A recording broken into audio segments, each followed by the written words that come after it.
Audio কথনে সবাইকে স্বাগতম। আসলে হুমায়ুন আহমেদের অনেকগুলো উপন্যাসই আমার খুব পছন্দের। তার মধ্যে প্রিয়তমেশু, অপেক্ষা ও তোমাকে ছাড়াও অনেক উপন্যাস রয়েছে যেগুলো আমার খুব ভালো লাগে, যেগুলো আমি আমার অডিও বুক চ্যানেলে ভবিষ্যতে পড়ব বলে আশা রাখছি। আজকে আমি শুরু করতে যাচ্ছি হুমায়ুন আহমেদের উপন্যাস তোমাকে। পারিবারিক, মানসিক, সামাজিক বিভিন্ন টানাপোড়েনের গল্প। উপন্যাসটি আমি ৩ পর্বে ভাগ করে পড়ব। আজকে পড়ছি প্রথম পর্ব। আর পরবর্তী পর্বগুলো নোটিফিকেশন পেতে আমাদের চ্যানেলটি অবশ্যই সাবস্ক্রাইব করে বেল আইকন ক্লিক করে রাখুন। শুরু করছি তাহলে প্রথম পর্ব। নীলু বয়সে আমার চেয়ে ১১ মিনিটের বড়। তার জন্মের ঠিক ১১ মিনিট পর আমার জন্ম হয় এবং দারুণ একটা হইচই শুরু হয়। ডাক্তার শমশের আলী অবাক হয়ে চেঁচিয়ে ওঠেন, আরে যমজ বাচ্চা দেখি। ঠিক তখন ইলেকট্রিসিটি চলে গিয়ে চারদিক অন্ধকার হয়ে যায়। আমরা ২ বোন গলা ফাটিয়ে চিৎকার করতে থাকি। ডাক্তার শমশের আলী হারিকেনের জন্য চেঁচাতে থাকেন। আমার নানি যান ছুটে ঘর থেকে বেরোতে গিয়ে পানির একটা গামলা উল্টে ফেলেন। আমার জন্মের সময় চারদিক অন্ধকার হয়ে গিয়েছিল বলে বাবা আমার নাম রাখেন রাত্রি। নীলু জন্মের পরপর খুব কাঁদছিল, তাই তার নাম কান্না। এইসব কাব্যিক নাম অবশ্য টিকল না। একজন হলো নীলু, তার সাথে মিল রেখে আমি হলাম বিলু। তার ৪ বছর পর আমাদের ৩ নম্বর বোনটি হলো। মিল দিয়ে নাম রাখলে শুধু মেয়েই হতে থাকবে, এই জন্যে তার নাম হলো সেতারা। নীলু, বিলু এবং সেতারা। বাবার রাখা নাম না টিকলেও বাবা কিন্তু হাল ছাড়লেন না। সুযোগ পেলেই চেঁচিয়ে ডাকতেন, কোথায় আমার বড় বেটি কান্না, কোথায় আমার মেজ বেটি রাত্রি। জন্মদিনে বই উপহার দেবার সময় বইয়ের ২য় পৃষ্ঠায় গোটা গোটা হরফে লিখতেন, মামনি রাত্রিকে ভালোবাসার সহিত দিলাম, কিংবা মামনি কান্নাকে পরম আদরের সহিত দেওয়া হইল। বইয়ের সঙ্গে সবসময় একটা করে তার স্বরচিত কবিতা থাকত। সেই কবিতা তিনি তার প্রেস থেকে ছাপিয়ে ফ্রেম করে বাঁধিয়ে আনতেন। ৮ বছরের জন্মদিনে আমি এবং নীলু যে কবিতাটি পেলাম সেটা শুরু হয়েছে এভাবে, ৭টি বছর গেল পরপর, আজকে পড়েছে ৮, তব জন্মদিন নয়তো মলিন, ভয়াল বিশ্ব হাটে। যমজ বোন বলেই আমরা দুজন সবসময় একই কবিতা পেতাম। শুধু কবিতা নয়, গল্পের বইও একই হতো। দুজনের জন্য ২টি শিশু ভোলানাথ কিংবা ২টি ঠাকুরমার ঝুলি।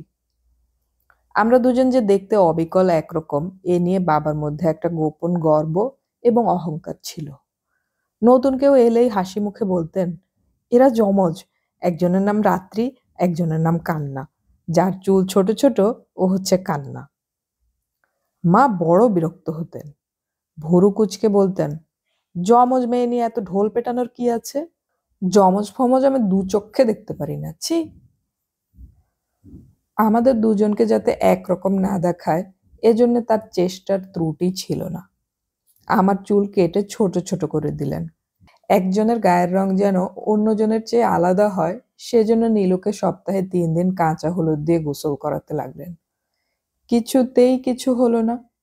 আমরা যতই বড় হতে থাকলাম, আমাদের চেহারার মিল ততই বাড়তে লাগলো। নীলু যেমন লম্বা, আমিও তেমন লম্বা। তার চিবুকের নিচে যেরকম একটি লাল রঙের তিল, আমারও অবিকল সেরকম তিল। তার যেমন শ্যামলা গায়ের রং, আমারও তাই।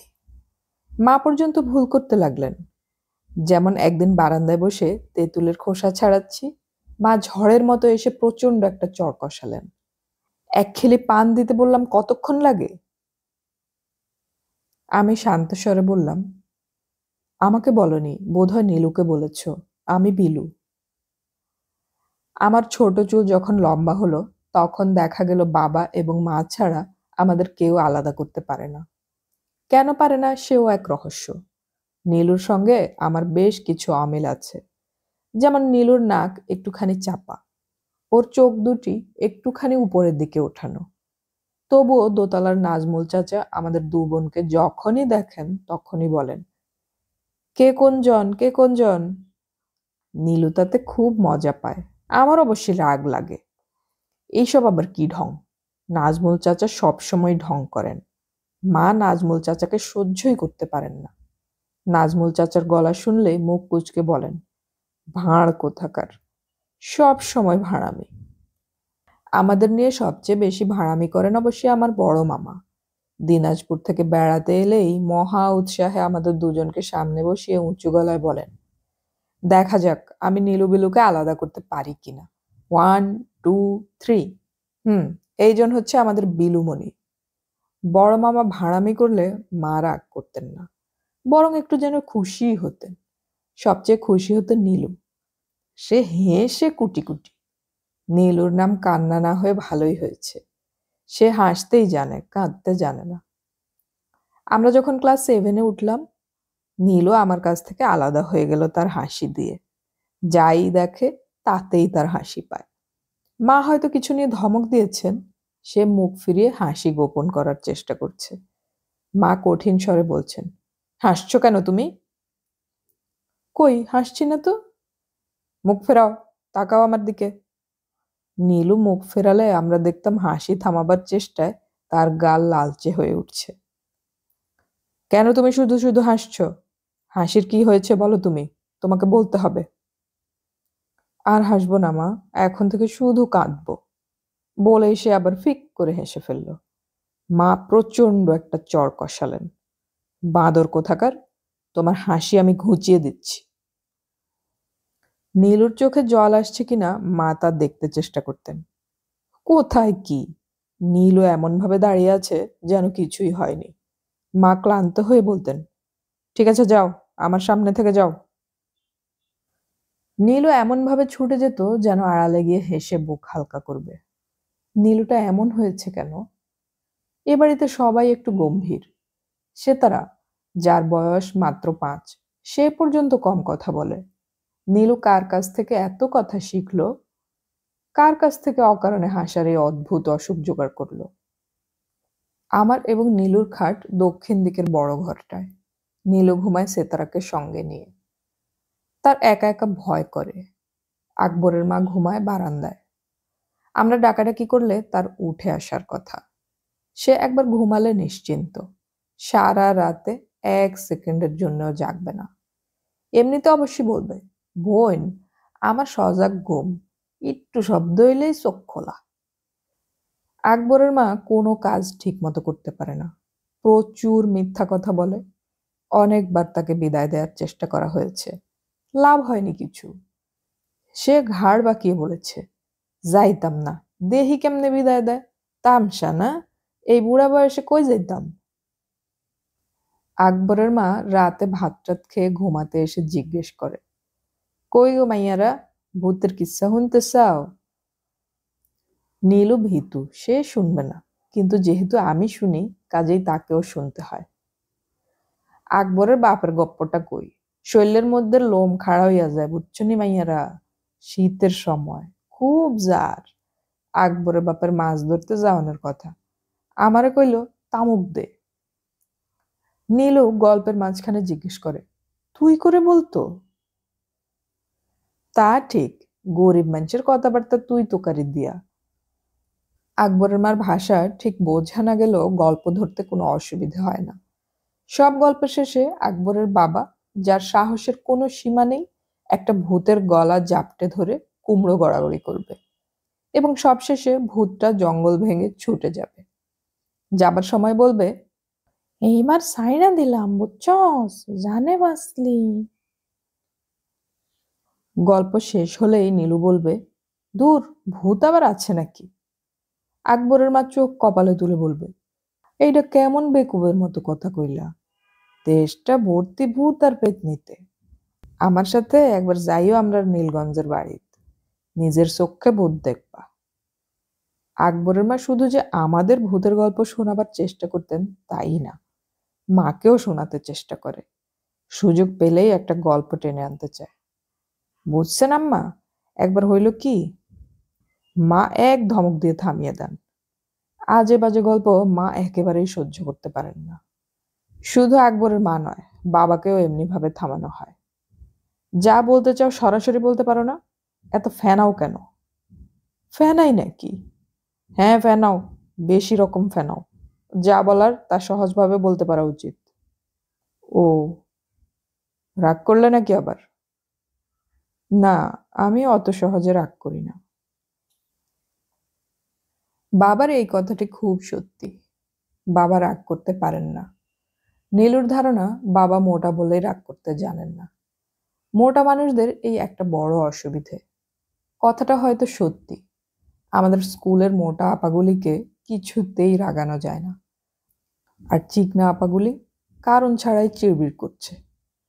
আমাদের মা নিজেও রোগা বলেই বোধহয় তার রাগ বেশি। তিনি রাগেন না শুধু আমাদের প্রেসের ম্যানেজার বাবুর সঙ্গে। তার নাম প্রণব বসু। এর অনেক রকম গুণ আছে। চমৎকার গান গাইতে পারেন এবং চমৎকার গল্প করতে পারেন। তার চেয়ে বড় কথা, চমৎকার রসিকতা করতে পারেন এবং রসিকতাগুলি করেন গম্ভীর মুখে। যেমন একদিন নীলুকে বললেন, এই নীলু, কাল কি হয়েছে জানিস? না তো, কি হয়েছে? উচ্চাঙ্গ সঙ্গীতের যে ওস্তাদ আছেন মুন্সি মীর আলী, তিনি কাল জিলা স্কুলের মাঠে রাগ জয় জয়ন্তী গেয়ে 2টি মেডেল পেয়েছেন। একটা বড় মেডেল, একটা ছোট মেডেল। ছোটটা পেয়েছেন গান গাওয়ার জন্য আর বড়টা পেয়েছেন গান থামানোর জন্য। প্রণব বাবুকে আমরা ডাকি ম্যানেজার কাকু। মা ডাকেন ম্যানেজার, বাবা ডাকেন বোস। ভালো কিছু রান্না টান্না হলে বাবা বলবে, দেখি বোসকে একটা খবর দাও তো, খাওয়া দাওয়ার পর একটু গান বাজনা হবে। ম্যানেজার কাকু অবশ্য সহজে গান বাজনা করেন না, তবে যদি ধরে বেঁধে একবার বসানো যায় তখন গান চলে গভীর রাত পর্যন্ত। আমরা অবশ্য অত রাত পর্যন্ত জেগে থাকতে পারি না। ধমক দিয়ে মা আমাদের নিচে পাঠিয়ে দেন। তবে অনেক রাত পর্যন্ত আমরা জেগে থেকে গান শুনি। আমার নিজের গান শেখার খুবই শখ। মাকে বেশ কয়েকবার বলাতে মা ম্যানেজার কাকুকে বললেন, ওদের একটু গান শেখান না। ম্যানেজার কাকু গম্ভীর গলায় বললেন, বৌদি, ওদের বয়স কম। কম বয়স থেকেই তো শুনেছি গান বাজনা শুরু করতে হয়। হুম, সঙ্গীতের জন্যে মমতা ছাড়া কিছু হয় না। সেই মমতাটা অল্প বয়সে হয় না। আপনি যদি শিখতে চান শেখাতে পারি। রক্ষা করো, এই বয়সে আর করতে পারবো না। ম্যানেজার কাকুকে একমাত্র নীলু ছাড়া আমরা সবাই বেশ পছন্দ করি। নীলু যদিও ম্যানেজার কাকুর রসিকতায় সবচেয়ে উঁচু গলায় হাসে, কিন্তু আড়ালে বলে, আমার ম্যানেজার কাকুকে ভালো লাগে না। কেন? না লাগার কি আছে? আছে একটা কিছু, আমি জানি না কি। নীলু মাঝে মাঝে এলোমেলো কথাবার্তা বলে এবং সেগুলি সত্যি হয়ে যায়। সেতারা যেদিন সিঁড়ি থেকে পড়ে গিয়ে পা ভেঙে ফেলেছে, সেদিন সকালবেলাতেই নীলু বলেছে, আমি রাতে স্বপ্ন দেখেছি সেতারা খাট থেকে পড়ে গিয়ে পা ভেঙে ফেলেছে। ম্যানেজার কাকু প্রসঙ্গে নীলুর আশঙ্কাও সত্যি হয়ে গেল। আমরা স্কুলে গিয়েছি। 3rd পিরিয়ডে জিওগ্রাফি আপা এসে বললেন, নীলু, বিলু, তোমরা দুজন বাসায় যাও তো, তোমাদের নিতে এসেছে। আমরা অবাক হয়ে বাসায় এসে দেখি আকবরের মা সেতারাকে ঘুম পাড়াচ্ছে। বাসায় মা, বাবা কেউ নেই। দোতলার নাজমুল চাচা শুধু বসার ঘরে মুখ কালো করে বসে আছেন। আমরা কিছুক্ষণের মধ্যেই একটা অদ্ভুত কথা শুনলাম। মা নাকি ম্যানেজার কাকুর সঙ্গে কোথায় চলে গেছেন, আর আসবেন না এরকম একটা চিঠি লিখে গেছেন। বাবা ফিরলেন রাত 11টায়। আমরা জেগে বসে আছি। অনেক লোকজন এসেছে, কেউ যাচ্ছে না। সবাই গম্ভীর মুখে বসে আছেন বসবার ঘরে। বাবা ঘরে ঢুকে এমন ভাব করলেন যেন কিছুই হয়নি। হাসি মুখে বললেন, রেনু ঝগড়া করে সকালের ট্রেনে দিনাজপুর তার বাবার বাড়ি চলে গেছে। আমি ছিলাম না। ভাগ্যিস প্রণববাবু বুদ্ধি করে সঙ্গে গেছেন, নয়তো একা একা মেয়ে ছেলে এত দূর যাবে। দেখেন না অবস্থাটা। এই মেয়ে যাত্রার মতো রাগ আর কারোর নেই। হা হা হা। এদের নিয়েও চলে না, না নিয়েও চলে না। লোকজন সব 12টার মধ্যে চলে গেল। আমরা নিজেদের ঘরে চুপচাপ শুয়েছিলাম। বাবা এসে ঘরে ঢুকলেন। মামনিরা ঘুমাচ্ছ? আমরা কেউ জবাব দিলাম না। বাবা মৃদু স্বরে বললেন, আজ রাতে তোমরা আমার সঙ্গে ঘুমাবে মামনিরা? নীলু শব্দ করে কেঁদে উঠল। সে সময় আমার এবং নীলুর বয়স 12, সেতারার 7। মা চলে গিয়েছেন এবং আর কোনোদিন ফিরে আসবেন না, এটা আমরা খুব সহজেই বুঝে ফেললাম। শুধু সেতারা বুঝতে চাইল না। সে এমনিতেই কম কথা বলে, এখন কথাবার্তা পুরোপুরি বন্ধ করে দিল। দিনরাত সে শুধু মাকে খুঁজত। মার শোবার ঘরের সামনে কতবার যে গিয়ে দাঁড়াতো, ডাকাডাকি না, কিছু না, শুধু দরজার সামনে চুপচাপ দাঁড়িয়ে থাকা। আমি একদিন দেখতে পেয়ে ডাকলাম, এই সেতারা। হুম, এখানে একা একা দাঁড়িয়ে কি করছিস? সেতারা মাথাটা অনেকখানি নিচু করে ফেললো, যেন খুব একটা অপরাধ করেছে। কি করছিস তুই? কিছু না।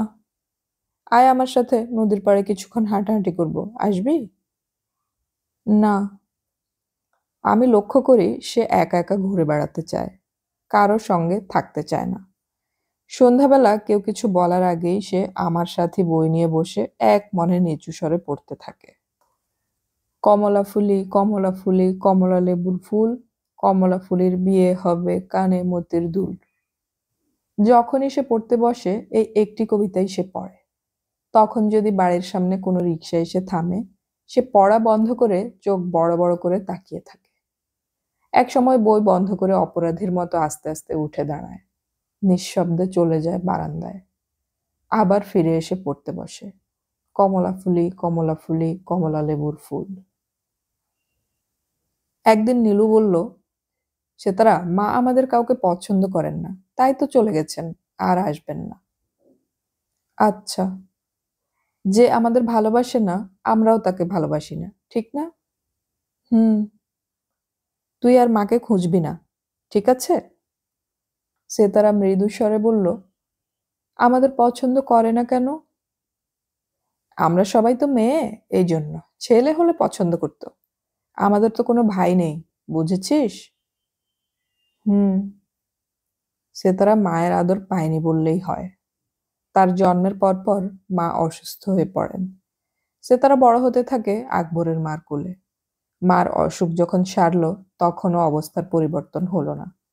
মা মাঝে মাঝে বিরক্ত স্বরে বলতে লাগলেন, ঘর ভর্তি হয়ে যাচ্ছে মেয়ে দিয়ে, ভালো লাগে না। সেতারা যখন হাঁটতে শিখলো, টুকটুক করে হাঁটতো। মায়ের ঘরে গিয়ে দাঁড়াতো সুযোগ পেলেই। মা গম্ভীর গলায় ডাকতেন, আকবরের মা, ওকে নিয়ে যাও তো, এক্ষুনি ঘর নোংরা করবে। তার 2 বছর বয়স হতেই মা ওকে পাঠিয়ে দিলেন আমাদের ঘরে। রাতে ঘুমাবে নীলুর সঙ্গে। দুধ খাবার জন্য কাঁদলে আকবরের মা উঠে দুধ বানিয়ে দেবে। সেতারা তখন কোনো ঝামেলা করেনি, এখনো করে না। নীলুর গলা জড়িয়ে ঘুমায়। নীলু বলে, গল্প শুনবি? বলো। এক দেশে ছিল এক রাজা, তার 2 রানী, দুয়ো ও সুয়ো। এই পর্যন্ত আসতেই সেতারার চোখ বুজে আসে।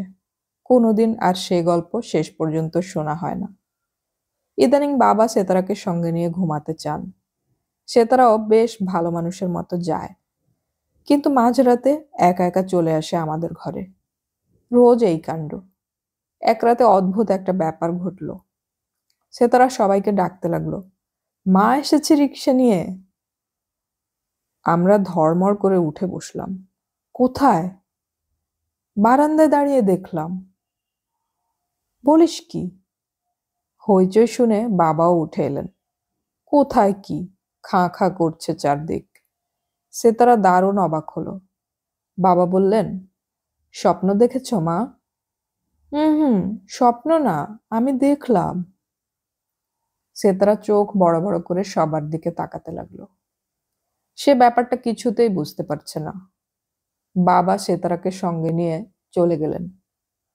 সে রাতে আমি এবং নীলু এক খাটে ঘুমোতে গেলাম এবং অনেক রাত পর্যন্ত দুজনেই নিঃশব্দে কাঁদলাম। অথচ দুজনই এমন ভাব করতে লাগলাম যেন ঘুমিয়ে পড়েছি। ধীরে ধীরে অনেকগুলি পরিবর্তন ঘটল বাড়িতে। বাবা অত্যন্ত বুদ্ধিমান ছিলেন। তিনি পরিবর্তনগুলি করলেন খুব সাবধানে। একদিন স্কুল থেকে ফিরে এসে দেখি মার আলনায় কোনো কাপড় নেই। সব বাবা কোথায় সরিয়ে ফেলেছেন। তার দিন সাতেক পর বারান্দায় মার যে বড় বাঁধাই করা ছবিটি ছিল সেটিকে আর দেখা গেল না। বাবা মার শোবার ঘরে তাদের বেশ কয়েকটি ছবি ছিল, সেগুলিও সরানো হলো। আমাদের ঘরে মা বাবা এবং আমাদের তিনজনের যে ছবিটি ছিল সেটি শুধু বাবা সরালেন না, রান্নাবান্না করবার জন্য রমজান নামের একজন বুড়ো মানুষকে রাখা হলো। এই লোকটি এসেই প্রচন্ড ঝগড়া শুরু করলো আকবরের মায়ের সঙ্গে। দুজনেরই কি ঝাঁঝালো কথাবার্তা। কিন্তু রমজান লোকটি ভালো।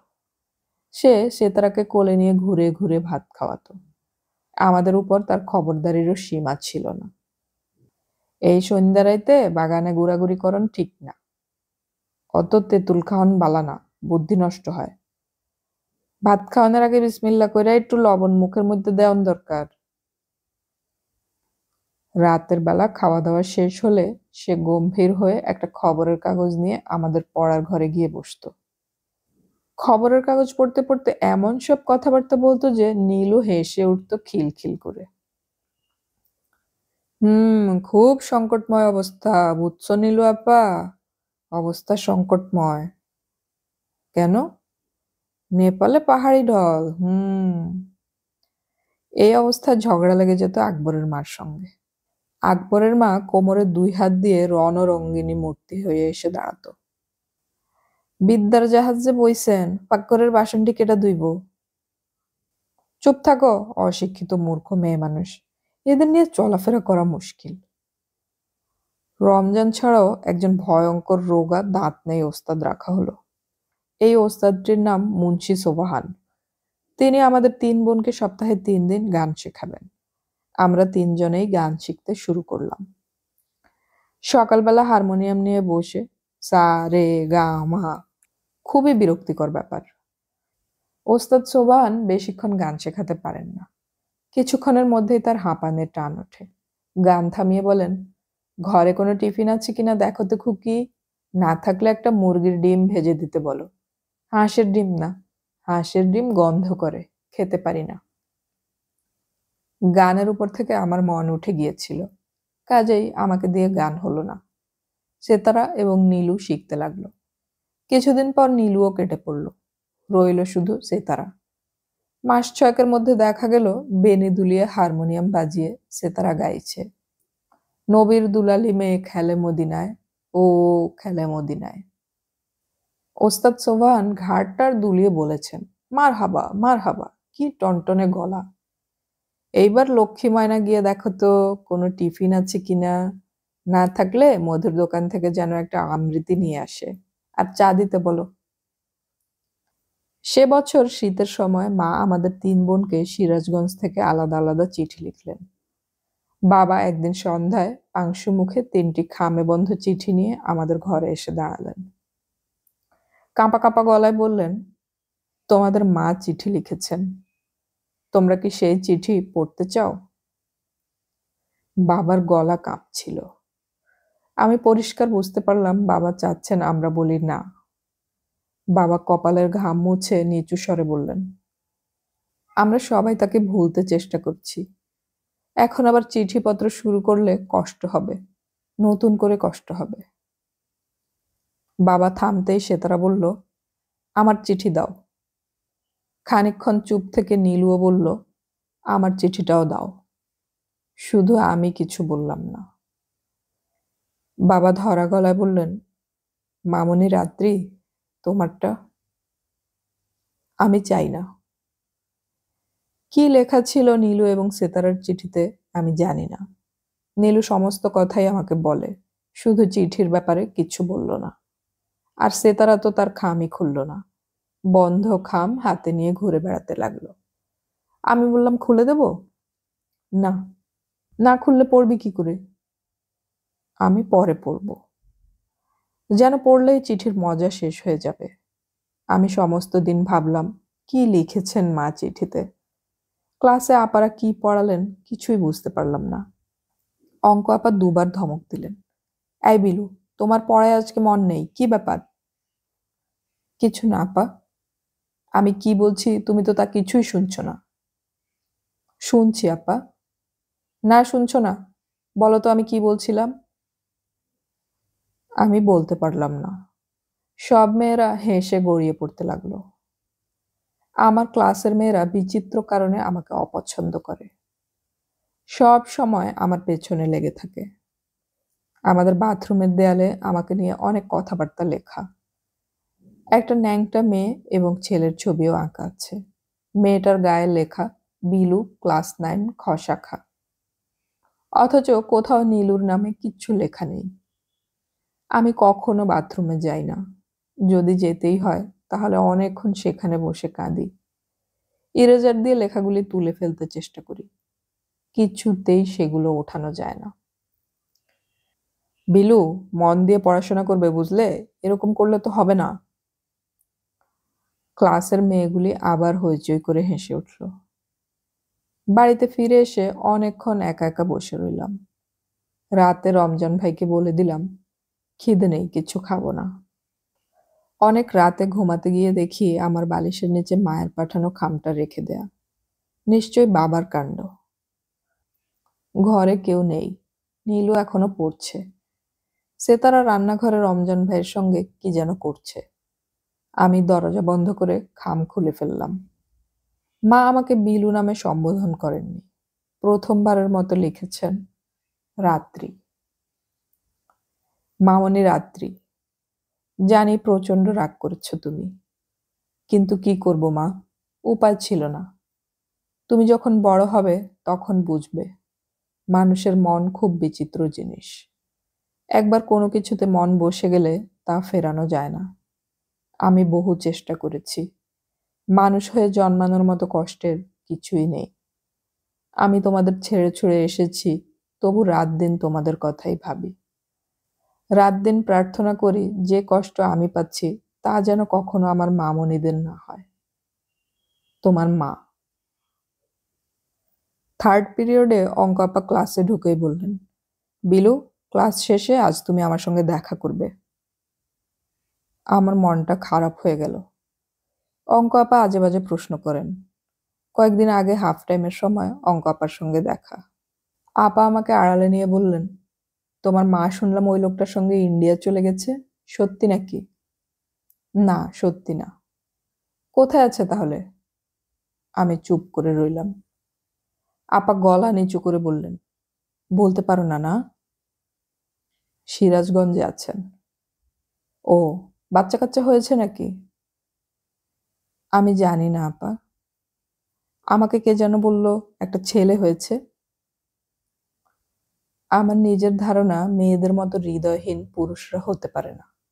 ছেলেরা কেউ এখনো আমাকে আমার মা প্রসঙ্গে কিছু জিজ্ঞেস করেনি। অথচ চেনা জানা মেয়েদের মধ্যে এমন কেউ নেই যে কিছু জানতে চায়নি। ক্লাসের বন্ধুদের কথা বাদই দেই। বন্ধুদের মা খালাদের পর্যন্ত কৌতূহলের সীমা নেই। কোনো না কোনো ভাবে টেনে টুনে ওই প্রসঙ্গ আনবেই।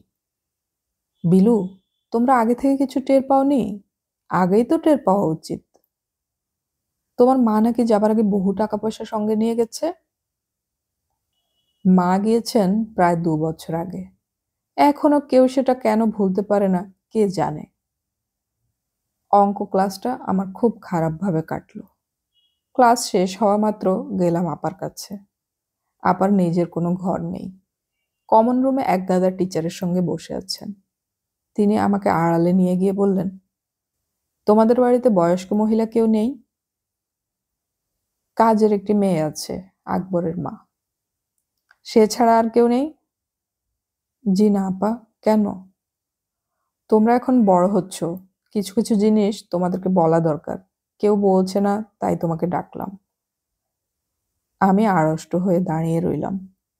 আপা খানিকক্ষণ ইতস্তত করে বললেন, বিলু, তোমার এবং নীলুর দুজনেরই এখন ব্রা পরা উচিত। আমি চোখ মুখ লাল করে দাঁড়িয়ে রইলাম। তোমার বাবাকে বলবে কিনে দিতে। বাবাকে বলার মধ্যে লজ্জার কিছু নেই। আর যদি লজ্জা লাগে তাহলে আমি একটি চিঠি লিখে দিতে পারি। দিন, একটা চিঠি লিখে দিন। ঠিক আছে, ক্লাস ছুটির পর চিঠি নিয়ে যেও। আরেকটি কথা, নীলু মোটেই পড়াশোনা করে না। তোমার বাবাকে বলবে কোনো প্রাইভেট টিচার রেখে দিতে। অঙ্কে সে খুব কাঁচা। অঙ্ক জানে না বললেই হয়। আপা, আমি বলবো। ঠিক আছে, তুমি যাও এখন। এইসব বললাম দেখে কিছু মনে করনি তো?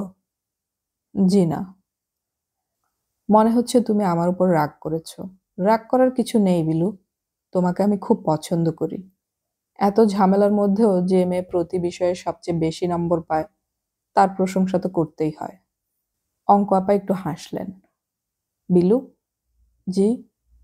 কখনো কোনো অসুবিধা হলে আমাকে বলবে। ঠিক আছে আপা, বলবো। শোনো আরেকটা কথা। কি যেন বলে, তোমার বাবা নাকি আবার বিয়ে করছেন? জি না। তুমি বোধহয় জানো না, বাবার বিয়ের কথা তো মেয়েদের জানার কথা নয়। বাবার বিয়ের কথা কিছুদিন থেকেই শোনা যাচ্ছে।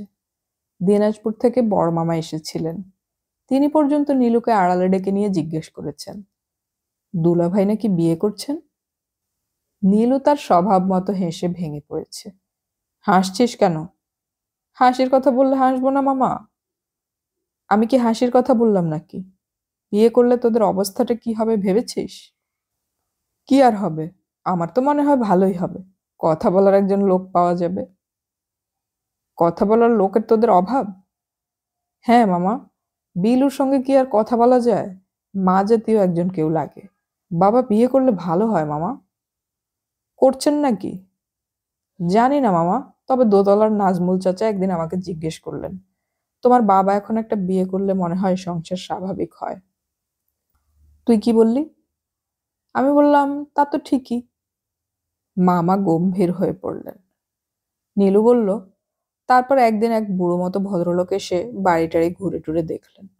মার সঙ্গে বাবার সম্পর্ক কিরকম ছিল জিজ্ঞেস টিজ্ঞেস করলেন। তাই নাকি? হ্যাঁ মামা, বিয়ে বোধহয় লেগে যাচ্ছে। নীলু খিলখিল করে উঠল। আমি নিজেও অবাক হলাম। এসব কিছুই আমি জানি না। নীলু আজকাল অনেক কথাই আমাকে বলে না। প্রায়ই সে তার বান্ধবীর বাড়ি যাচ্ছে। হঠাৎ করে তার সঙ্গে এত খাতির হলো কেন জিজ্ঞেস করাতে সে গা এলিয়ে হেসেছে।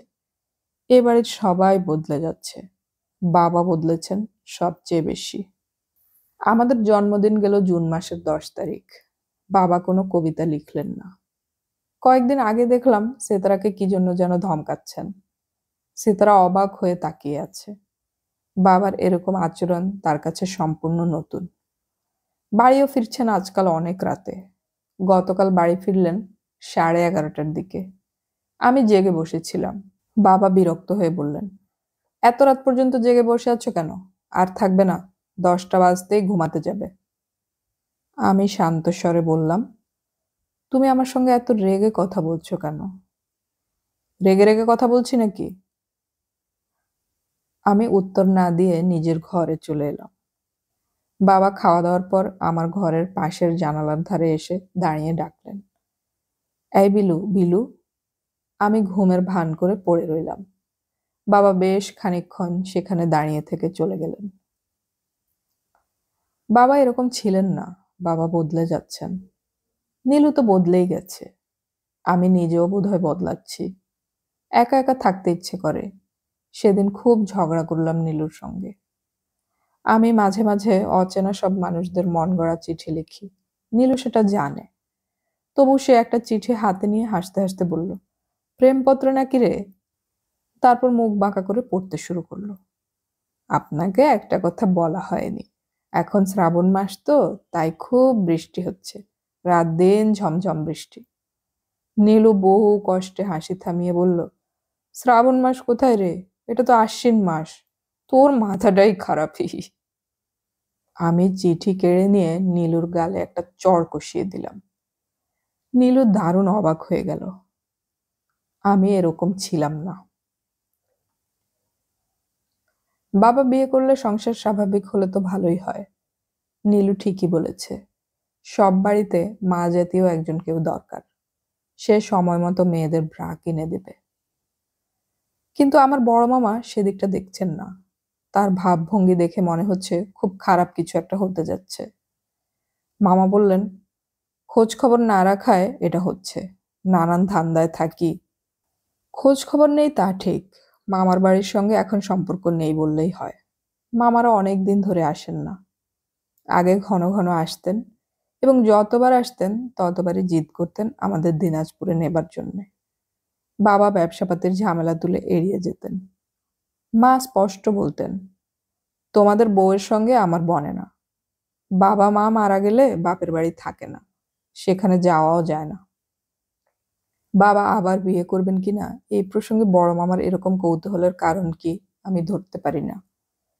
মামাদের সঙ্গে আমার বাবার তেমন আন্তরিকতা নেই। এইসব নিয়েও মার সঙ্গে তার ঝগড়া হতো। মা বলতেন, আমার ভাইদের তুমি সহ্যই করতে পারো না, এর কারণ কি আমাকে বলো তো। সহ্য করতে না পারার কি আছে? কথা বলো না, চুপচাপ থাকো। এক একজনের এক এক রকম স্বভাব। আমার স্বভাবই হচ্ছে কম কথা বলা। দোতলার নাজমুল হুদা সাহেবের সঙ্গে তো খুব বকবক করো। আমি বকবক করি না, উনিই শুধু করেন, আমি শুনি। আমার ভাইদের সঙ্গে তো তাও করো না। ওনার বকবকানি শোনা যায়, তোমার ভাইদেরটা শোনা যায় না। ও, তাই বুঝি। বাবা চুপ। মা কাটা কাটা গলায় বললেন, বেশ, তো আমি ওদের বলবো যেন আর না আসে। মামাদের আসা বন্ধ হয়নি। আমার ধারণা বাবার কাছ থেকে তারা টাকা পয়সা নিতেন। আমার সব মামারাই ব্যবসা করতেন, টাকার দরকার তাদের লেগেই থাকতো। এটা অবশ্য আমাদের অনুমান, কারণ মামারা হঠাৎ এসে উপস্থিত হলেই মা গম্ভীর মুখে বলতেন, দরকার ছাড়া তো তোমাদের আসা হয় না, আবার দরকার হয়েছে বুঝি। মামারা অপ্রস্তুত ভঙ্গিতে হাসতেন। এবারও যখন এলেন সম্ভবত টাকার জন্যই এলেন। বাবার ব্যবসাপাতির অবস্থা সম্পর্কে খুব ব্যস্ত হয়ে খোঁজ খবর শুরু করলেন। আমার ঘরে ঢুকে গম্ভীর মুখে জিজ্ঞেস করলেন, দুলাভাইয়ের ব্যবসা কেমন চলছে রে? ভালোই বোধ হয়। আমি তো এসব ঠিক জানি না। না জানলে হবে কেন, খোঁজ খবর রাখতে হয়। দুলাভাইয়ের ছেলে নেই, তোদেরই তো খোঁজ খবর করতে হবে, ঠিক না? আমি চুপ করে থাকি। বড় মামা সিগারেট ধরান একটা, নিচু গলায় বললেন, মনে হয় দুলাভাইয়ের ব্যবসা ভালোই হচ্ছে। তোদের গান বাজনা শেখাচ্ছেন, এসব তো দারুণ খরচান্ত ব্যাপার। হাতি পোষার মতো, লাভ হয় না কিছু। লাভ হবে না কেন? আরে দূর, দুই একদিন সারেগামা করলে যদি গান হতো তাহলে কি আর কথা ছিল নাকি? আমি কোনো উত্তর দিলাম না।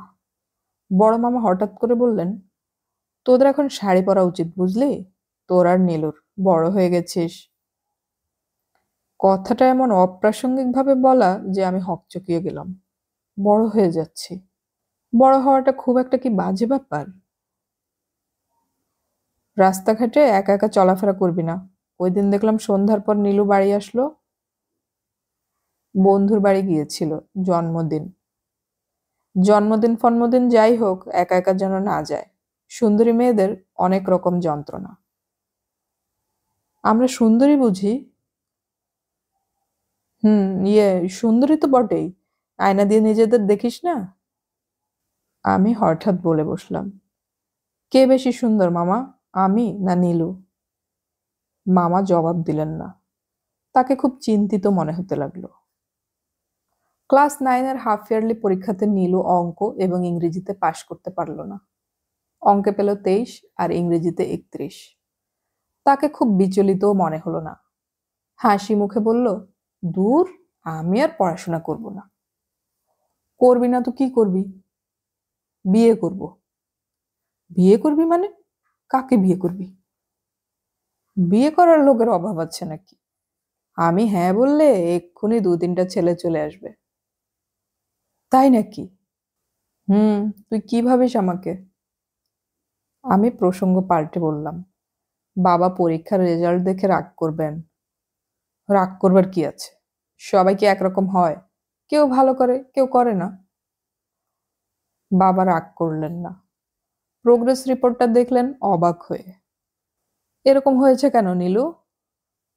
পড়াশোনা করতে আমার ভালো লাগে না বাবা। আগে তো লাগতো। আগেও লাগতো না, জোর করে পড়তাম। ভালো না লাগলেও অনেক কিছু করতে হয় নীলু। তোমাদের জন্য একজন টিচার রেখে দিলে কেমন হয়? নীলু কথা বলে না। বাবা বললেন, তোমার কি মনে হয় বিলুমা? ভালোই হবে। নীলু হালকা স্বরে বলল, এখন থেকে আমি একটা আলাদা ঘরে থাকতে চাই বাবা। পশ্চিমের ওই ঘরটা পরিষ্কার করে দিলেই হবে।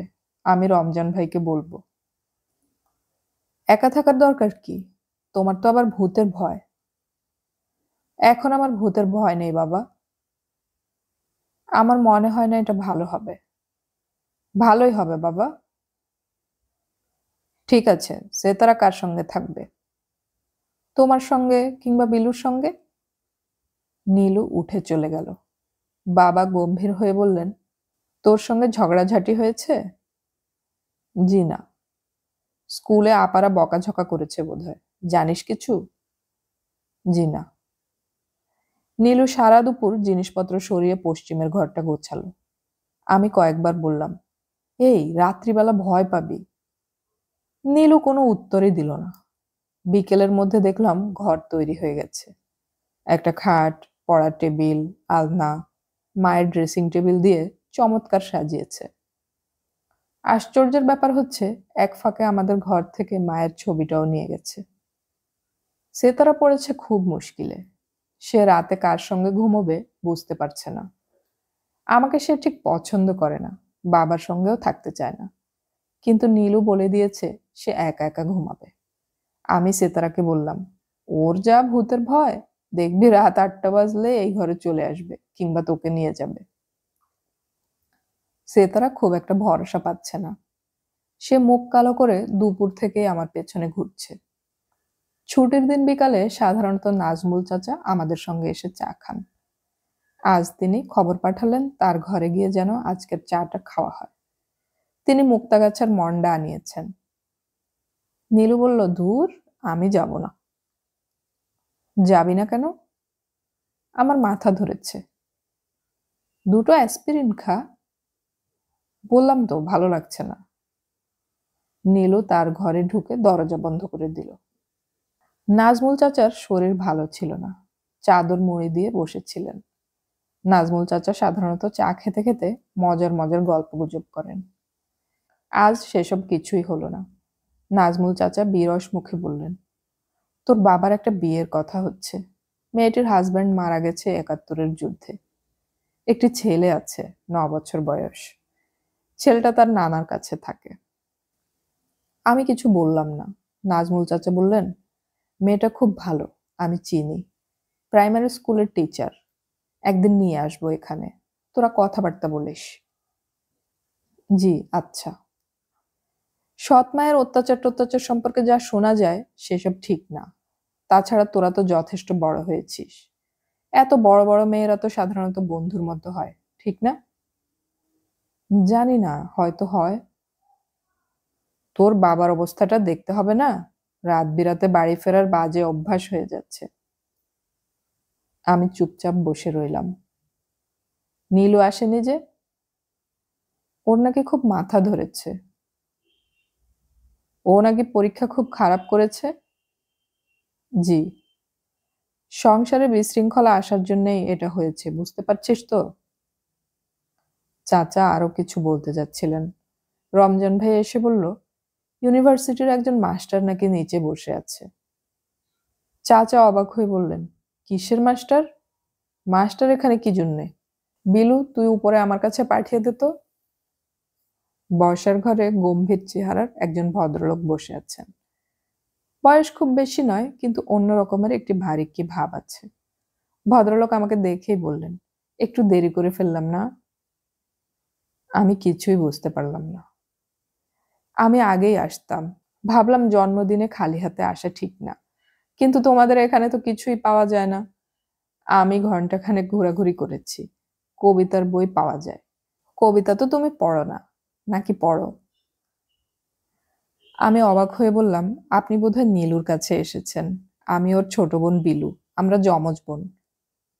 ভদ্রলোক দীর্ঘ সময় স্তম্ভিত হয়ে বসে রইলেন। নীলু তো আমাকে বলেনি তার যমজ বোন আছে। লোকজন কি সব চলে গেছে নাকি? কিসের লোকজন? আজ নীলুর জন্মদিন না? না তো। ও আমাকে বলেছিল আসতে, সম্ভবত ঠাট্টা। আমি বুঝতে পারিনি। আমি ঠাট্টা বুঝতে পারি না। ভদ্রলোক চোখ থেকে চশমা খুলে কাঁচ মুছতে লাগলেন। আমি বললাম, আপনি বসুন, আমি নীলুকে ডেকে নিয়ে আসি।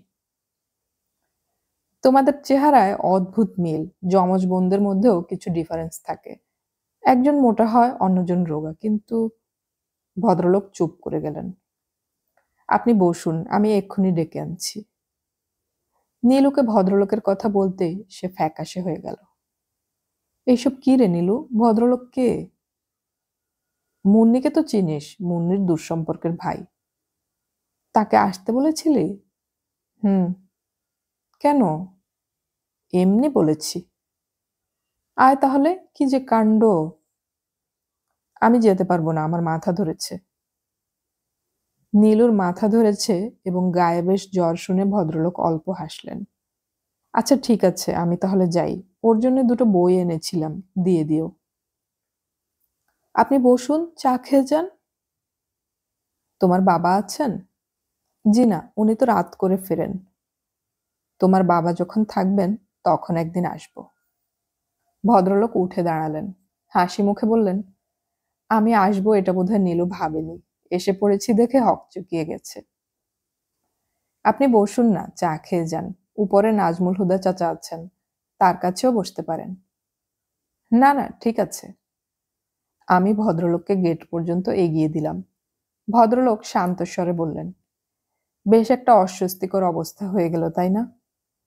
আমার প্রবলেম হচ্ছে আমি ঠাট্টা তামাশা ঠিক ধরতে পারি না। মনে হয় আমার বুদ্ধিশুদ্ধি নিচু স্তরের। বলেই ভদ্রলোক উঁচু গলায় হেসে উঠলেন। একজন ভারী কি ধরনের গম্ভীর চেহারার ভদ্রলোক এমন ছেলে মানুষের মতো হেসে উঠবেন আমি কল্পনাও করিনি। এতক্ষণ আমি পড়ে শোনালাম হুমায়ুন আহমেদের উপন্যাস তোমাকে, এর প্রথম পর্ব। দ্বিতীয় পর্ব খুব শীঘ্রই আমরা আপলোড করব। অডিও কথনে আমাদের গল্প পাঠ ভালো লাগলে চ্যানেলটি সাবস্ক্রাইব করে রাখুন এবং বন্ধুদেরকে শেয়ার করুন। কোনো গল্প পাঠের অনুরোধ থাকলে কমেন্টে অবশ্যই জানাবেন। আমাদের পরবর্তী গল্প শোনার আমন্ত্রণ রইল। গল্প পড়ি, গল্প শুনি, বাংলা গল্প ছড়িয়ে পড়ুক সবখানে।